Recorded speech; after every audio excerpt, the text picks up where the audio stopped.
Dans cette vidéo Brighton, je vais vous faire voir comment on crée une trace sur Brighton Active et qu'on l'envoie directement sur le GPS. Donc concrètement, vous avez appairé votre GPS à l'application, vous allez aller dans le deuxième onglet, dans Ma route, et vous allez sélectionner le petit plus que vous avez en bas à droite, planifier un parcours. Et donc là, en fait, vous voyez, vous avez une carte que vous pouvez agrandir, zoomer, dézoomer, et vous avez un petit logo rouge type goutte d'eau à l'envers. Donc à partir du moment où vous fixez donc votre goutte, vous appuyez sur plus, ça va figer le premier point. Et au fur et à mesure, vous allez faire un deuxième point, un troisième point, un quatrième point, et ainsi de suite. Alors ce qu'il est très important de savoir, c'est que plus vous aurez de points, plus votre précision sera accrue. Typiquement, là, si je vais 10 km plus loin, je refais un point, ça va me faire un tracé.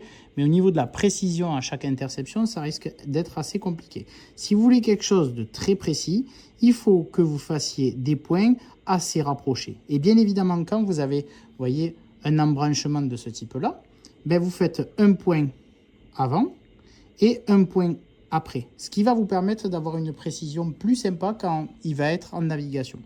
Donc là, par exemple, il y a aussi le profil. Là, par exemple, je suis en profil VTT. Si je voulais route, je mettrais cyclisme. On va rester sur un profil VTT. Donc là, on va faire une trace. Bon, je fais ces manières de faire la vidéo. Donc forcément, je vais faire quelque chose d'assez rapide.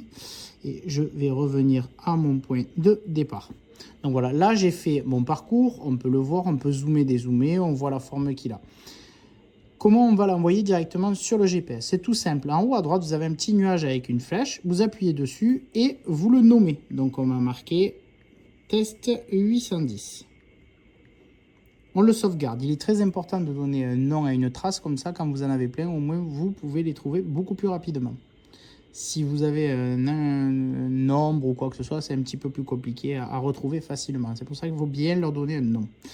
Quand on a donc téléchargé la trace, donc là je ne sais même plus si je l'ai fait, alors attendez, tac, 810. Donc l'itinéraire créé est disponible dans Ma route. Donc je mets confirmer et là j'ai test 810. Donc test 810, ça veut dire que mon parcours il est là. Je rentre dans le test 810, on voit que le parcours a la même forme. On va sur les trois petits points en haut à droite et on met télécharger sur l'appareil.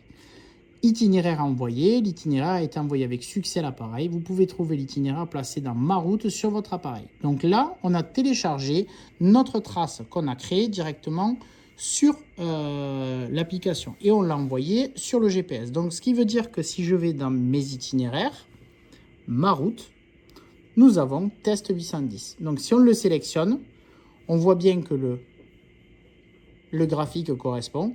Donc, à partir du moment où je vais appuyer, je vais pouvoir suivre ma trace.